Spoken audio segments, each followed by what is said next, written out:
নাসিরউদ্দিন সিপাহী শাহ আপনারা যার মাজার জিয়ারত অনেকে করেছেন আব্বুজি, সেই মাধবপুরের মধ্যে আমি কয়েকবার তিনার জিয়ারত করেছি। যেই সেনাপতি নাসিরউদ্দিন সিপাহী শাহ রহমতুল্লাহি আলাইহি, যার মাজারটা পূবে পশ্চিমের মধ্যে বিদ্যমান রয়েছে। সুবহানাল্লাহ। কোন দিকে বিদ্যমান? নাসিরউদ্দিন সিপাহী শাহ রহমতুল্লাহের মাজার পূর্ব পশ্চিম। এটা আপনাদের পশ্চিম কোনটা?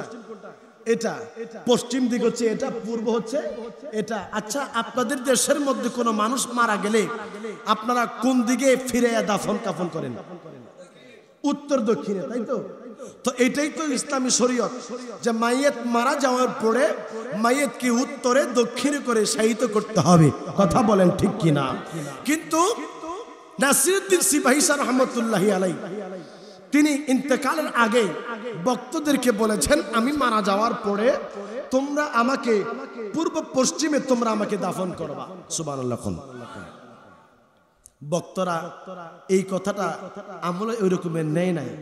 নাসিরউদ্দিন সিপাহী শাহ রহমতুল্লাহি আলাইহি ইন্তেকালের পরে মুরিদরা অনেকে বলছে, হুজুর বলে গেছে পূর্ব পশ্চিমে তিনাকে কবরস্থ করার জন্য, আমরা এখন কি করব?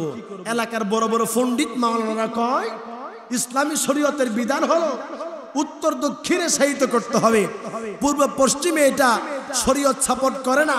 ইনি বলে গেছে দেখে কি শুনতে হইব? চলো আমরা কবরটা উত্তর দক্ষিণে দেই। এই নাসিরউদ্দিন সিপাহী শাহ রহমতুল্লাহি আলাইহির মাজার উত্তর দক্ষিণে তারা করেছে, কিন্তু এই মাজার তারা কবরটা দিয়া 40টা কদম যাওয়ার আগে মাজারটা ঘুইরা পূর্ব পশ্চিম হয়ে গেছে। এটাই হচ্ছে আল্লাহর ওলিদের কেরামত।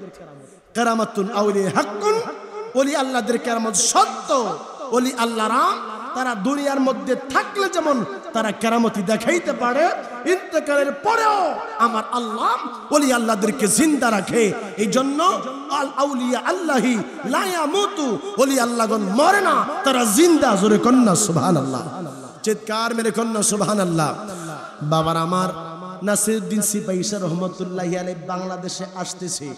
আজকে যারা ওলি আল্লাহ মানে না, আজকে যারা সুন্নিদেরকে নিয়ে তিরস্কার করে, আজকে যারা সুন্নিদেরকে নিয়ে বিভিন্ন রকমের বাজে মন্তব্য করে, দুঃখজনক হলেও সত্য, আপনারা দেখেছেন আমাদের বাংলাদেশের মধ্যে বৈষম্য বিরোধী আন্দোলন, ছাত্ররা যে আন্দোলন করেছে, এই আন্দোলনের মাধ্যমে যখন সরকারের পতন হয়েছে, তারপর থেকেই কিছু লোক ইসলামী লেবাসদারী কিছু ভাইয়েরা তারা নিজেরা ইসলাম ধর্মকে নিয়ে একটি চক্রান্ত করতেছে। কথা কোন? ইসলাম ধর্ম নিয়ে তারা চক্রান্ত করতেছে। তারা প্রথম টার্গেট নিয়েছে ওলি আল্লাহদের মাজার তারা ভাঙবে। জোরে কর নাউজুবিল্লাহ। তারপরে দেখলাম কিছু স্কুল কলেজের ছেলেরা তাদের যে শিক্ষক শিক্ষাগুরু অর্থাৎ পিতৃতুল্য শিক্ষক, মা বাবার পরেই যাকে সম্মান করতে হবে, কারণ মা বাবা জন্ম দেয় কিন্তু সন্তানকে মানুষের মতো মানুষ করে শিক্ষক। ইমামে আজম আবু হানিফা রহমতুল্লাহি আলাইহি, যিনি আমাদের মাযহাবের ইমাম, তিনার যে শিক্ষক ছিলেন হযরতে হাম্মাদ রহমতুল্লাহি আলাইহি, ইনার বাড়ির দিকে কখনো পা মেলে তিনি বসতেন না। তিনাকে জিজ্ঞাসা করা হলো, আপনি এদিকে পা মেলে কেন বসেন না? তিনি বলতেছে, এই দিকে আমি পা মেলে কেন বসবো? এই দিকে আমার শিক্ষকের বাড়ি। সুবহানাল্লাহ। শিক্ষকের বাড়ির দিকে ছাত্র ইমামে আজম আবু হানিফা আলাইহির রহমান পা মেলে বসে না। আর আমাদের দেশের কিছু ছাত্ররা তারা শিক্ষকদের গায়ে হাত তুলতেছে। জোরে কর নাউজুবিল্লাহ। আমার কথা হলো, যদি কোনো শিক্ষক অনৈতিক কাজের মধ্যে, বেআইনি কাজের মধ্যে লিপ্ত হয়, তাহলে তাদেরকে দেখার জন্য প্রশাসন রয়েছে, তাদের ব্যাপারে আইনানুগ ব্যবস্থা নেওয়া হবে। কথা বলেন ঠিক কিনা? বিচার বিভাগ রয়েছে, বিচার বিভাগ তাদের বিচার করবে। ছাত্ররা যারা রয়েছে, মামা তোমাদের শিক্ষক তোমাদের পিতৃ সমতুল্য, শিক্ষকদের সাথে যদি বেয়াদবি করো তাহলে জীবনে কখনো তুমি মানুষ হতে পারবা না, কারণ শিক্ষাই হচ্ছে জাতির মেরুদণ্ড। মেরুদণ্ড শিক্ষাই জাতির মেরুদণ্ড। বাবারা, যদি শিক্ষিত জাতি যদি তারা এই বিষয়টা এখনো না বোঝে, তাহলে বাঙালি জাতির কপালে দুর্দশা আছে।